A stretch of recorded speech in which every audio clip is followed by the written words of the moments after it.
तो कैसे हो आप सभी। भाई आपको तो पता ही है कि मेरी एक गाय एक्सपायर हो गई थी, मृत्यु हो गई थी। तो तब से थोड़ा मन उदास उदास रहता है। भाई देखो, उस गाय के साथ जब वो गाय थी, काम बहुत रहता था। खेत में से घास काट कर लाते थे, टाइम एक्स्ट्रा लगता था, आधा एक घंटा एक्स्ट्रा लगता था। फिर यहाँ चारा डालते थे, यहाँ भी टाइम लगता था। और वो टाइम सब हमारा खाली हो गया। अब टाइम वो सब टाइम खाली हो गया।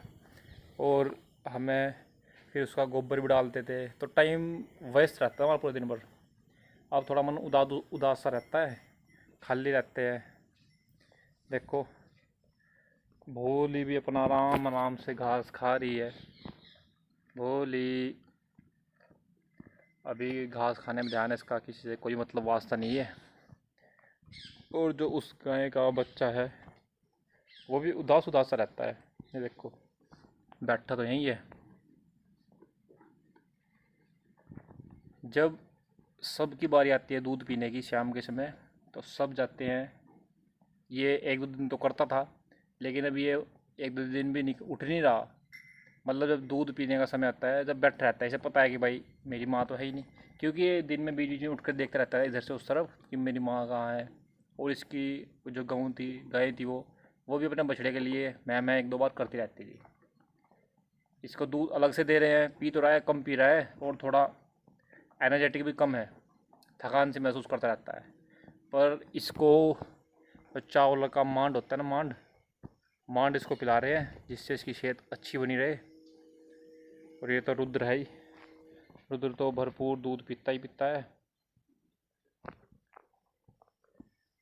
और रुद्र की माँ भी अभी घास अच्छे से खा रही है, चारा डाला हुआ है, ये भी अच्छे से घास खा रही है। और भोले की माँ भी घास खा रही है, लेकिन वो भी दाने के लिए खड़ी हो चुकी है, क्योंकि उसको पता है कि अब समय है दाने का। क्योंकि मैं दोबारा आता हूँ घास डालने के बाद, तो दाने डालने आता हूँ, तो ये इसलिए अब खड़ी हो चुकी है। रामू तो अभी भी घास खा रहा है नॉन स्टॉप, क्योंकि रामू को दाने से दूने से कोई मतलब नहीं है, अपना खाता रहता है। ये देखो, ये घास अपना खाता रहता है, इसे इससे कोई मतलब नहीं। और जब मैं इसकी मालिश करता हूँ तो ये देखो ऐसे खड़ा हो जाता है, घास खाना छोड़ देता है। और कभी कभी तो ऐसे भी करता है, जब मैं इसको बाहर रहता है और मैं इसको अंदर ला के जहाँ घास खाने के लिए बांधता हूँ, तो ये क्या करता है, अपना यहाँ पर जीभ फेरता है, जिससे कि मैं इसे कहूँ कि भाई ला मैं जाऊँ।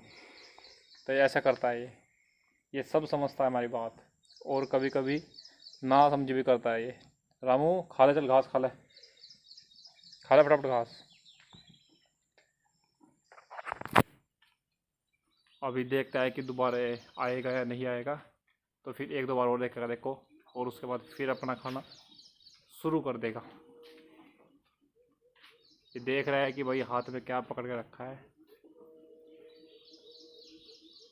तो भाई अब काम भी थोड़ा कम हो गया, मतलब ये मान लो दिन का 1 से 1.5 2 घंटा जो उस गाय को हम देख रेख करने में, उसकी सेवा करने में अपना समय देते थे, अब वो समय नहीं लग पा रहा। दिन में मालिश भी तो करते थे, हाथों से अच्छे से मालिश करते थे, खुरेरा होता है, खुरेरे से मालिश करते थे। लेकिन अब वो मालिश कुछ नहीं हो रही। अब तो दो ही गायें भी, गायें और ला भी नहीं रहे, क्योंकि आपको पता ही है कि बीमारी फैली हुई है राजस्थान गुजरात में, कि बहुत गौ माता मर रही है। क्या कारण है क्या नहीं, कुछ पता नहीं। फिर भी आप ध्यान रखो, अपनी जिन्होंने गाय पालन कर रखी है, गाय रख रखी है, फिटकरी के पानी से नहा दो। ये मैं नहीं बता रहा हूँ, जिन्होंने गौ पालन किया हुआ है, जिनके बड़े बड़े डेयरी फार्म है, उन लोगों ने बताया है। ऐसा हो सकता है कि कुछ लोग उनसे ना जुड़े हों और मेरे चैनल को सब्सक्राइब किया हुआ हो, तो वो ध्यान रखे कि अपनी गौ माता को फिटकरी के पानी से नहला दे। ये नहीं कि आपने भरपूर फिटकरी डाल दी, थोड़ी फिटकरी 50-30 ग्राम अपना डाल के अच्छे से नहला दो।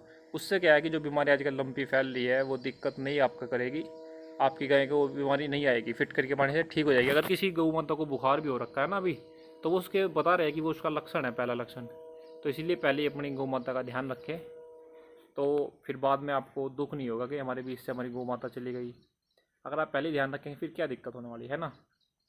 तो वो गौ माता हमारे पास ज़्यादा दिन भी नहीं रही, 10 12 15 दिन नहीं रही है, इसलिए हम उसकी ज़्यादा सेवा नहीं कर पाए।